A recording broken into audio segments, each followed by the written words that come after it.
بسم اللہ الرحمن الرحیم۔ ناظرین السلام علیکم، میں ہوں گل بخشالوی۔ پیش خدمت ہے میری کہانی میری زبانی، تصنیف جا دیکھا تیرا امریکہ، قسط نمبر 41۔ ناظرین، امریکہ جس نے نہیں دیکھا وہ اس کے خوابوں کی حسین دنیا ہے، اور جس نے دیکھا ہے یا دیکھ رہے ہیں وہ بخوبی جانتے ہیں کہ خوابوں کی اس دنیا میں ان کی زندگی کس قدر محصور ہوتی ہے۔ امریکہ کو الوداع کہنے پر میرے قریبی دوستوں نے مشورہ دیا، بخشالوی بڑی غلطی کر رہے ہو، لوگ لاکھوں روپے دے کر امریکہ آتے ہیں اور تم امریکہ میں زندگی کے ہر سہولت سے مالا مال ہونے کے باوجود بغیر کسی وجوہ کے امریکہ کو الوداع کہہ رہے ہو۔ دوسری طرف میرے بچے کہہ رہے تھے کہ ابا حضور، آپ کی شب و روز کی محنت سے ہماری زندگی کا گوشہ گوشہ دمک رہا ہے، آؤ اپنے مہکتے گلشن میں اور زندگی کا آخری عشرہ سجدہ شکر کے لیے وقف کر دو۔ بچوں کی اس محبت پر میں نے دوستوں کے مشورے کو قربان کر دیا، اس لیے کہ میرے بیوی بچوں نے میری 12 سال کی محنت کو سامنے رکھا اور میرے پسینے کا ایک بھی قطرہ ریت میں گرنے نہیں دیا۔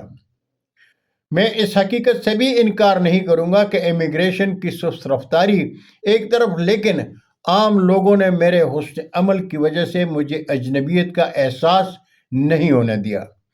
برے لوگ ہر معاشرے میں ہوتے ہیں، لیکن مجموعی طور پر اگر دیکھا جائے تو ہم پردیسیوں کو امریکہ میں اس وقت تک غیر ملکی ہونے کا احساس نہیں ہونے دیا جاتا جب تک ہم اپنے پاؤں پر خود کھلاڑی نہ ماریں۔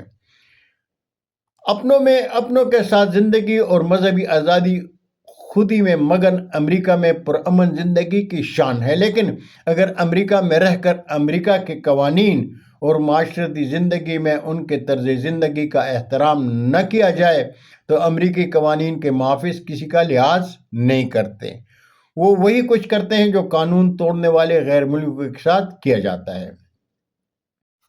ناظرین، امریکہ کے صدر باراک اوباما اور خاتون اول مثل اوباما نے میری منظوم تصنیف تبدیلی پر اپنے تاثرات کے ساتھ خط لکھا، یہ میرے لیے بڑا اعزاز ہے۔ اس خط کے حوالے سے میں نے دوستوں سے کہا، میری ہر تحریر میرے ضمیر کی آواز ہے، جہاں تک میرے شعور نے میرا ساتھ دیا میں اپنا عمل جاری رکھوں گا، اس لیے کہ میرا کوئی بھی عمل میرے ضمیر کا بوجھ نہیں بلکہ میری روح کا سکون ہے۔ ضروری نہیں کہ دہشت گردی کے خلاف کلمی جنگ میں امریکہ ہی میں بیٹھ کر لڑوں گا۔ اگر امیگریشن حکام میری درخواست پر میرے مستقل قیام کے لیے کوئی فیصلہ نہیں کر سکتے تو میں اپنے دیش واپس چلا جاؤں گا۔ پاکستان جانے سے پہلے میری خواہش تھی کہ میں جنوبی افریقہ جا کر بچوں اور خاندان کے دوسرے پردیسیوں سے ملاقات کروں اور دیکھوں کہ میرے بچوں کا جنوبی افریقہ میں کاروباری حوالے سے کیا مقام ہے۔ مجھے میرے دوستوں نے کہا کہ امریکہ میں آپ کو جنوبی افریقہ کا ویزا نہیں ملے گا، آپ پاکستان جا کر پاکستان سے ساؤتھ افریقہ جانے کے لیے ویزا لیں گے، لیکن میں نے انہیں کہا کوشش میں کیا حرج ہے۔ لاہور کے ایک دوست کے تعاون سے میں نے ساؤتھ افریقہ ایمبیسی کو اپنے کوائف کے ساتھ پاسپورٹ ڈاک میں پوسٹ کر دیا، اور کوئی ایک ہفتے بعد افریقن ایمبیسی کی آئی ہوئی ڈاک میں آئے ہوئے اپنے پاسپورٹ پر جنوبی افریقہ کا لگا ویزا دیکھ کر جھوم اٹھا۔ دوست حیران تھے، کہنے لگے یہ کیسے ہو گیا؟ تو میں نے کہا ویسے ہوا جیسے خدا کیا کرتا ہے۔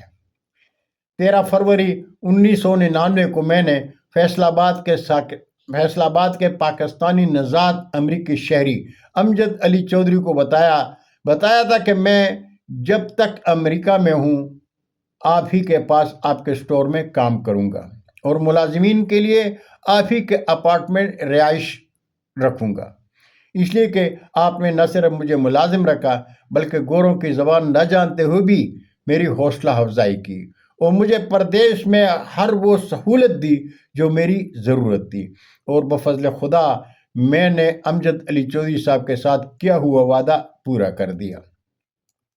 13 اکتوبر 2010 کو اسٹور میں اپنی ذمہ داریوں کا حساب چودھری صاحب کے سپرد کر کے کہا، میں اپنے دیش جا رہا ہوں، آپ کے ساتھ زندگی کے جو سال گزرے میرے لیے خوب رہے، لیکن اگر اس دوران مجھ سے کوئی دانستہ یا غیر دانستہ کوئی غلطی سرزد ہوئی ہو تو معافی چاہتا ہوں۔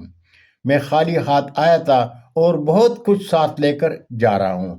آپ کے زیر سایہ گزرے ہوئے سال کبھی نہیں بھولوں گا۔ بہت شکریہ ناظرین، زندگی نے ساتھ دیا تو آپ بیتی کی اگلی قسط میں انشاءاللہ پھر ملاقات ہوگی۔ جاتے جاتے درخواست ضرور کروں گا کہ میرے چینل کو سبسکرائب کر کے دوستوں کے ساتھ شیئر کریں اور چینل کی گھنٹی ضرور بجائیں۔ اجازت چاہوں گا۔ اللہ ہم سب کے پاکستان کا حامی و ناصر ہو۔ پاکستان زندہ باد۔